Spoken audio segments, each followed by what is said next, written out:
Hey guys, I'm going to go through the must-have staples that you should have on hand if you want to make eating towards your goal body the easiest option. Hi Del, what are we doing today? First of all, you put all of these inside of the thing and you take all your bags so you help the environment, save the planet, etc. Alright, so we're going to start our shop with the fresh items and then we're going to move to some pantry items and frozen. For my fresh greens, we're going to get leafy mix. Next, we're going to get some loose mushrooms.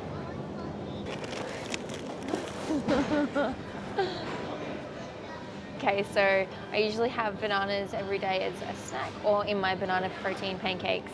So we're going to choose ones that aren't green and aren't too spotty.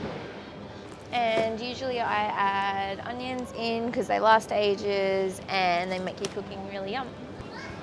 Okay, so I usually also get white potatoes or sweet potatoes. They're both really nutrient dense, so just choose whichever one you like. Or should I get olive and herb? That sounds real good. So most people assume that bread isn't a diet food, but when I'm cutting, I usually include bread every day. Just choose one that fits your macros and don't go overboard. Most people assume that dieting has to be boring and you can't add sauces or anything fun. These are two really yum sauces that I like to keep in my pantry. So if I'm eating a boring meal and I want it to be funner and more tasty, then I can add sugar-free sauce. And you can have the full sugar version, but you can just almost have this and not even track it because it's so low cal. So having a protein bar that actually tastes good will help you stay on track when you feel like that sweet craving, especially if you're someone that likes to snack at night and you're having trouble hitting your protein. These ones are my favorite, but try a few and keep some on hand, especially when you're traveling and you're having trouble hitting your protein. So one of the staple meals I have almost every day when I'm dieting for a shoot is protein oats. So protein, berries, chia seeds, and quick oats. Just the cheapest one. It's a really cheap, easy meal and it's easy to prep when you're in a rush and you only have 5 minutes. So if you're having trouble hitting your carbs without hitting fats, I recommend getting some rice cakes or some corn thins. These are my favorite ones because they taste like cheese. And you can add any protein or low-fat topping if you're trying to stay under your fats and hit your carbs. If you're bored of chicken and tuna, protein pasta is a really good way to up your fiber and up your protein. So I either get it from iHerb.com and get like the edamame or the lentil pasta, or I just come to my local grocery store and I get either one of these. So we're gonna go with this one today and it's on special.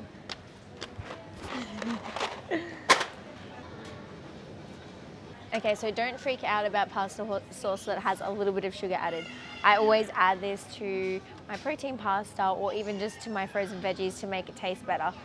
I find it makes food way more enjoyable. As long as you're not getting the really creamy, calorie-dense ones, just a tomato-based one, you're not really going to be adding many calories at all, and you're going to make your food way more enjoyable, so it'll make the process easier to stick to. I usually just get this brand or whichever one's on sale. You don't need to spend tons of time making your own from scratch, just get the store-bought one. This one, but I stopped getting it because it has bacon in it. So this one. Whoever was in charge of putting these all to the front fucked up. It's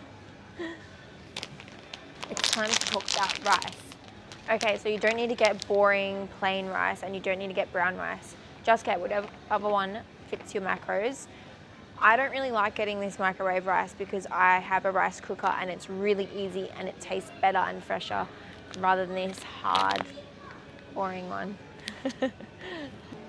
Oh, that's my client. Hey! So tuna and salmon in a can are really easy, high protein things that you can just keep as a backup when you forget to shop and you don't have any fresh protein.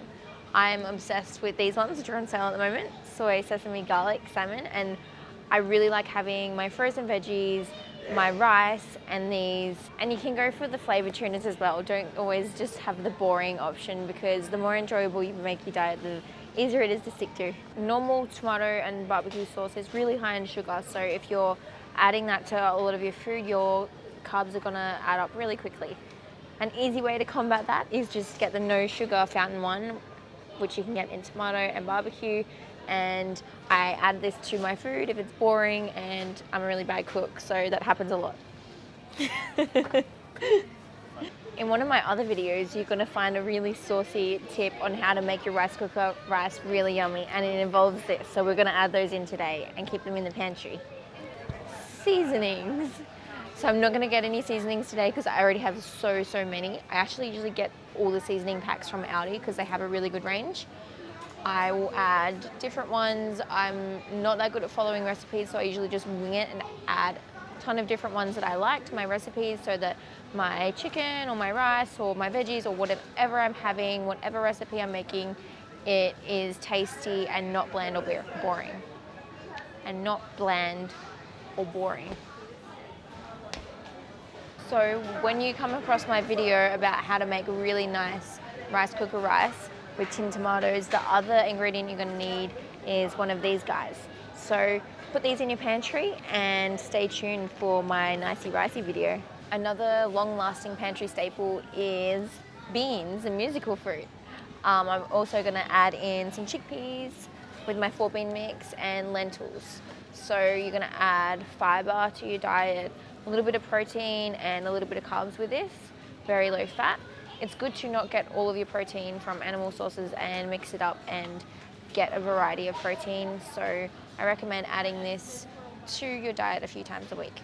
So one of the things while dieting is you want to include fruit and veggies every day. If you are sick of your fruit going bad, then I recommend just having frozen berries in your diet every day as one of your fruit sources. We want to make staying on track the easiest option, and sometimes that means having a really easy meal you can scan into MyFitnessPal that sits in your freezer for when things don't go to plan. I either get the high protein meals at my gym or I'll get Supernature meals. Just look at the macros, scan them, make sure that they're quite high protein, not super high in fat. You can always add your tuna or extra protein sauce and extra mixed veg if you need to bulk it up to hit your macros. Are you ready for eggs? So eggs are a source of protein and fat. They're really high in micronutrients, so they're a good thing to include regularly. I usually have 3 to 4 eggs a day while dieting because they're really versatile. I use them in my protein pancakes as a snack. I make omelets, I make little egg muffins, and they're really easy and versatile. A super easy way to get closer to your goal is to stop chucking oil on everything. Oil is not necessarily bad, but because it isn't very satiating and it's easy to double or more the calorie content of your food, just adding a little bit of oil, something like a salad could turn into more calories than just having a Big Mac.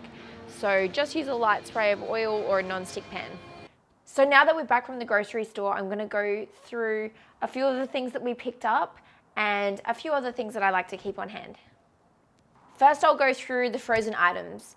Now, a lot of people think that the frozen veggies and frozen produce is not as good as fresh, when actually the opposite's usually true. The snap frozen veggies retain a lot of the nutrients. So don't think that having frozen is inferior to fresh. I like to have both. The benefits to frozen is it's cheaper, it's easier to store because it's not gonna go off, and it's just really convenient. It's easier to prepare. So something that I have almost every day is frozen veggies.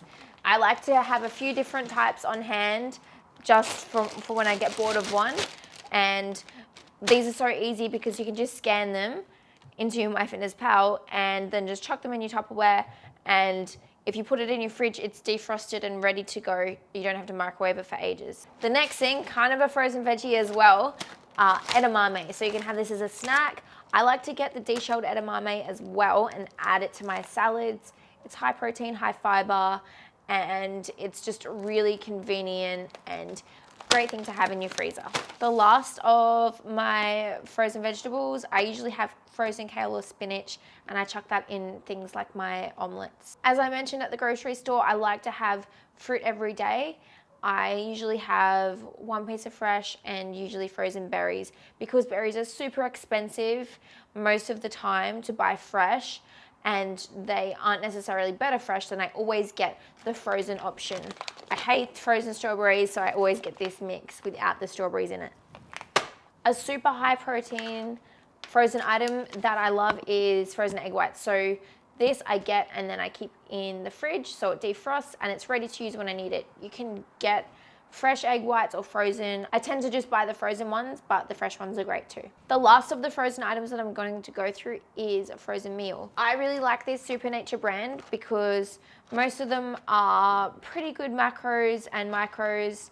I sometimes add some tinned tuna or salmon or some source of extra protein because I like to have about 30 to 40 grams of protein per meal, and these don't hit that, but they are a really great convenient option, and we want to make staying on track the easiest option, so you're not going to have things that don't fit your macros, or you're not going to snack on things that are going to move you away from your goal. Now I'm going to go through a couple of items I keep in the fridge, and while I have a lot of frozen veggies, I do like to keep some leafy mix, and I add this to a quick easy salad. So chuck some chicken or a vegetarian protein option in, and it's really quick and easy, and I don't keep a ton of fresh produce like this because it will go bad, but having a little bit on hand is a good idea. Now the next two items I'm going to go through are going to be very useful if you want to up your protein. The first is protein yogurts. So I get Chobani or YoPro, and they're really versatile. I can put them on my protein pancakes or have them as a snack on their own. And speaking of protein pancakes, I use eggs in my protein pancakes. I use them in omelets or as a snack. There's a ton of ways you can add in eggs, and they are a source of fat, not just protein, but they have tons of micronutrients, and it's a really good idea to include them when dieting. I'm going to go through a few last things that I like to keep on hand to make dieting easier. Now, as I mentioned in the store, I usually have some sort of protein bar or protein snack for when I want a sweet treat and to help me hit my protein at the end of the day. I usually just go for whichever one's on sale, or I do get the Fulfill ones a lot because they're my favorite. Like I said before, the flavored salmon and tuna or the plain ones are a really good high protein option. Just check the fat content because some of the ones containing oil are really high calorie and they're not very diet friendly. I'll keep a few fresh items like mushrooms and onions to add some more veggies to my meals and add a bit of flavor. The pulse pasta is something that if you're craving pasta and you want to be fuller and more satiated from it, it's higher fiber, higher protein, so it's going to help you get towards your goals while still being able to eat pasta. I like to have a banana every day because it is a really easy, versatile fruit. It's a good snack on the run, so if you're really hungry and you feel like you're going to need something before your next meal, it's a good snack to have, and it's also pretty easy to use in a lot of recipes. Having tinned items is really good. Having high fiber beans and lentils that add a bit of protein to your diet as well as carbs are going to make life a little easier because you're going to battle with hunger less on a diet. A lot of my clients come to me adding way too many oils to their meals. Remember, you ideally want to eat your fats and have things like avocado and nuts and seeds that are more satiating and easier to track. If you do need to use oil and you don't have a non-stick pan, just get a light spray of oil so that you're not going to move away from your goals by adding a ton of oil to your meals. I've also got a few of the sauces that I use here. Like I said, I do just use regular pasta sauce. If I have pasta, I add it to my veggies. And then the sugar-free versions of these guys, sweet chili, barbecue, and tomato. I have a ton of seasonings. Like I said, dieting doesn't have to be boring. I like to use these garlic, herb, spice, salt mixes. Don't be afraid to add salt to your food, especially if you're lifting a lot, it's gonna be beneficial. And lastly, 2 carb sauces. So these guys, you can have rice cakes or corn thins. really good carb option that's easy, versatile. You can keep it in your cupboard and it's going to last a long time, and it's very low fat as well. So if you want to just add a high protein option or add carbs, if you just need carbs for the rest of the day, then it's a really easy option to keep you on track. Now, you don't need to be afraid of carbs or bread. I include bread a lot while dieting, and studies have shown that whole grains and including bread is not going to move you away from your goal, and it's going to help you stick to your diet.